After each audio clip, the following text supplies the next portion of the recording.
Bonjour à tous, j'espère que vous allez tous très bien. On se retrouve aujourd'hui pour notre dernière vidéo des chakras. Nous avons déjà balayé l'ensemble des autres chakras, du chakra racine jusqu'au chakra du troisième œil, et on débute et on termine aujourd'hui avec le chakra coronal. Ainsi, vous aurez l'ensemble de petites vidéos qui viennent vous donner des informations sur ces chakras-là, et vous pourrez ainsi travailler aussi à mieux ressentir vos chakras et à pouvoir les libérer, les harmoniser au fur et à mesure, et surtout à comprendre en fait ce qu'ils viennent dire de vous. Donc aujourd'hui, le chakra coronal, où est-ce qu'il se situe? Il se situe à 4 doigts au-dessus de notre tête, à peu près ici. Voilà, et c'est un chakra qui va rayonner vers le haut.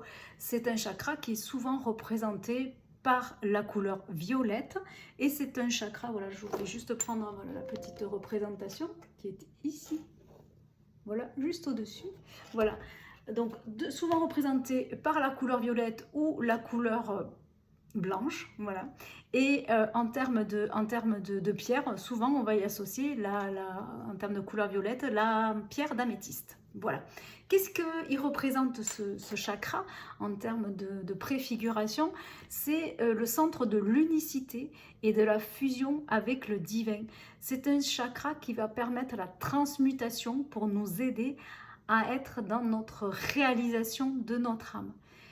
C'est notre contact, notre lien avec l'univers, c'est la dimension du grand tout, de la reconnaissance du grand tout, et c'est la conscience d'avoir un karma aussi, de ne pas être simplement là dans une seule vie, mais être conscient que nous avons déjà traversé d'autres expériences, et nos lignées ont également traversé d'autres expériences, et que nous allons encore vivre d'autres expériences, et que du coup nous sommes constitués de tout ce karma et de tout cela.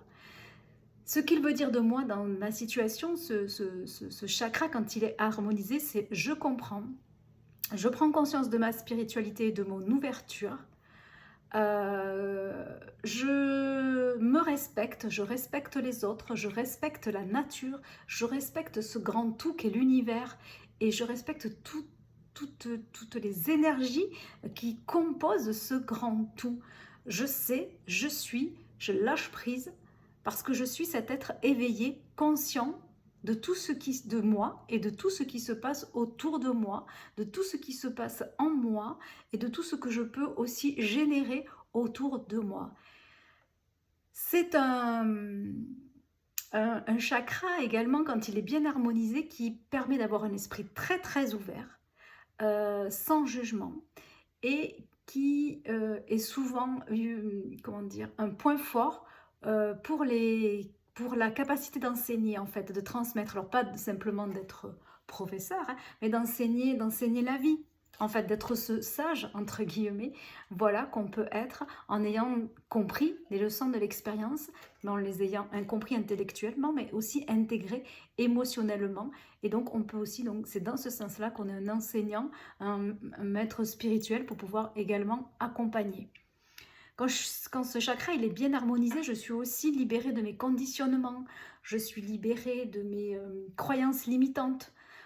Parce que quand ce chakra n'est pas harmonisé et quand il est donc en disharmonie, on peut se dire qu'on est rempli de doutes, euh, qu'on n'a pas trop de pratiques spirituelles, quel que soit le choix de la spiritualité, de la voie de la spiritualité que l'on prend, puisque tous les chemins de toutes les spiritualités quand même qui existent dans cette dimension-là, j'allais dire sur cette planète, c'est quand même la voie de l'amour et la voie du pardon et la voie de l'acceptation. Donc voilà, quand on n'est pas forcément sur du chemin de spiritualité, ce chakra-là peut être encore en disharmonie, car bloqué dans des conditionnements et dans des croyances limitantes. Voilà. J'ai conscience quand ce chakra est bien harmonisé, j'ai conscience de mon incarnation, en fait. Je sais pourquoi je suis ici sur Terre et pourquoi je me suis incarnée dans cette période-là de la civilisation. Je sais ce que je dois venir amener à ce monde-là. Je suis comme ce petit colibri. Voilà, j'amène quelque chose à cette société. Et je sais que j'amène quelque chose à cette société, conscient de ça, et je veux dire humble, avec beaucoup d'humilité, que ben, chaque petit pas pourra aider une personne, 2 personnes, 3 personnes, mais j'aurai participé à ma propre évolution, à la propre évolution d'autres personnes et peut-être à l'évolution ainsi de la civilisation. Voilà. Donc comme je le disais, en disharmonie, c'est les peurs, c'est les doutes, c'est l'anxiété, plutôt posée sur du matériel, même si on n'est fait que de ça, et que la période et la civilisation actuelle nous a beaucoup ancré dans ce côté matériel des choses. Voilà, voilà, je suis un peu trop centrée sur moi et sur le côté matériel des choses quand c'est en disharmonie. Et je n'écoute pas forcément mes intuitions, je m'écoute pas forcément, je reste encore sous l'influence euh, de d'autres personnes ou d'un autre carcan en fait qui est autour de moi. Je n'ai pas encore acquis cette autonomie divine de faire des choix totalement pour moi lorsque ce chakra-là est en disharmonie. Alors bien sûr, comme pour les autres chakras, on peut travailler sur ce chakra-là. Alors comment on va pouvoir prendre conscience de notre état, comment on va pouvoir le travailler? Mais c'est en portant notre attention sur ce chakra, en prenant du temps dans le silence, en méditant, voilà, et comme je le disais, en portant notre attention sur ce chakra-là et en essayant de voir qu'est-ce qu'il vient nous raconter, qu'est-ce qu'il nous vient dire de nous. C'est une façon de travailler l'harmonisation de ce chakra, pardon. Mais pour aussi harmoniser ce chakra, on peut s'aider de pierres, notamment de l'améthyste, voilà, donc qui est de cette couleur-là, couleur violette. On peut aussi utiliser une autre pierre qui est le cristal de roche aussi, qui est blanc, transparent, voilà. On va pouvoir le positionner allongé tranquillement au niveau de notre tête et porter une attention particulière à juste demander que cette partie-là, de ce chakra-là, soit nettoyée, purifiée, transmutée, pour qu'on puisse ressentir cette divinité en nous, cette part de divin aussi en nous. On va pouvoir aussi l'harmoniser en travaillant avec le côté olfactif. Si le côté méditation n'est pas encore une voie que vous souhaitez prendre parce que c'est encore un peu plus immatériel, on a commencé à travailler avec le matériel ici, avec la pierre, mais vous pouvez continuer aussi à travailler avec le côté olfactif et notamment en utilisant aussi des huiles essentielles. Alors quoi comme huile essentielle? Souvent la lavande vraie, on peut aussi utiliser l'huile essentielle d'encens, la myrrhe aussi, le cyprès toujours vert, ici aussi, voilà le cyprès toujours vert. Pourquoi le cyprès toujours vert? Le cyprès, ben, c'est cet arbre très très aligné, très très connecté, qui est très haut et qui va viser la connexion avec le ciel. On peut aussi utiliser la rose de Damas, mais c'est vrai que c'est une huile essentielle qui est un peu plus chère à l'achat et pas forcément évidente de l'avoir et de pouvoir l'avoir pour soi et l'acheter pour soi.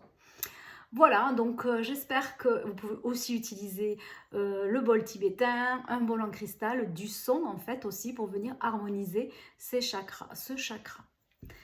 J'espère que cette vidéo vous a convenu. N'oubliez pas, maintenant vous avez les 7 vidéos, on les a commencées depuis un bon moment et j'avais pas encore eu l'occasion de faire cette dernière vidéo. Du temps a passé, des mois ont passé, j'ai eu d'autres projets, d'autres objectifs de vidéos.